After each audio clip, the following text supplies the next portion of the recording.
each site is unique. Regulations need to acknowledge and respond to that uniqueness. And the process needs to be set out so that you can accomplish those goals. Which it's, because the site is unique, it's very difficult to write regulations that have rigid guidelines in them or rigid dimensions in them, because every site is unique. So one of the things that I wanted to do, the town of Mansfield actually asked me to look at their regulations to see if I could see ways to improve theirs. And also from sitting on my planning commission, and we're in the process of starting to draft the subdivision regs, I wanted to learn a little bit more. So I took a look at many different states to see how some of the conservation subdivisions were done in those communities. And I really like the Rhode Island process.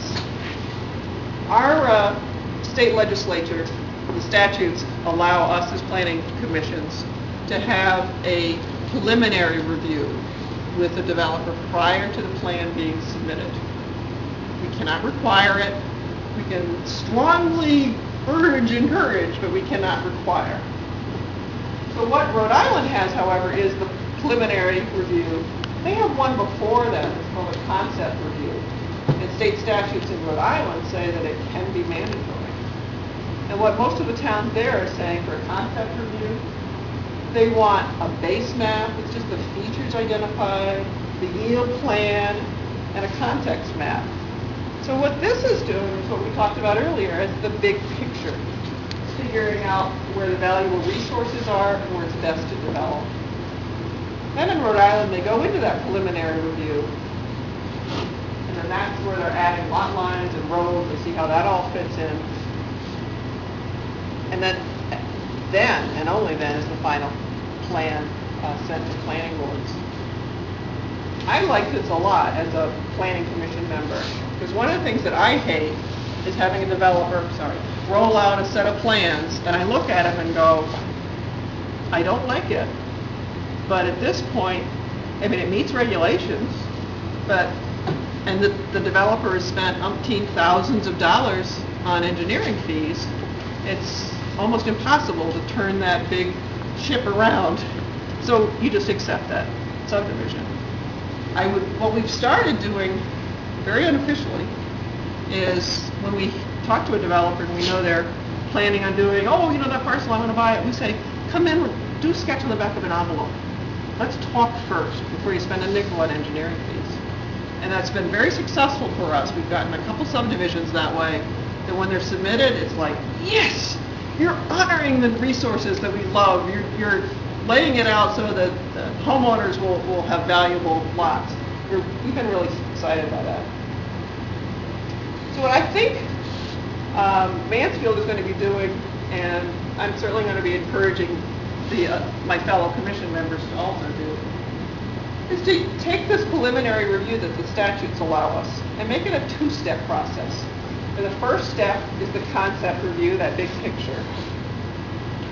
Have the developer come in with a summary analysis for the context, the whole area, the big picture, one for the site, and a yield plan. Around the table, you could have town staff, the developer. I strongly urge, and it's not just because of my profession, but I strongly urge that the regulations require a landscape architect to be involved, because that's the only profession that has learned how to work with the land and design with the land. Engineers learn how to design around the land. A lot of times. Oh, sorry. And you do a great job at it. Not all engineers look at things that way. Right. All right. Many do. Is that better? That's better. You may want to have representatives of land use boards there, maybe a subcommittee of the PZC or inland wetlands, conservation commission members, other advisory commissions. If it's something right next to historic property, you might want the historic commission to be there. And this might be what it would look like. We're back to our site again. That's an aerial photo. And maybe you can see sort of a context summary. It's kind of showing areas, pros and cons about the area. It could also be done on a topo map. And this is what a site summary analysis would be, so this is just the site, and this is the big picture. You can see the wetlands, and you can, at this point, you get an idea of what's happening around it. So if this is what you ended up getting at your meeting, your concept review meeting, you know you had 38 homes was the yield here. The developer rolls a piece of trace across and says, well, we'd kind of like to put some houses here, and some houses over here, and some more houses here, and we'd like to put a road through here.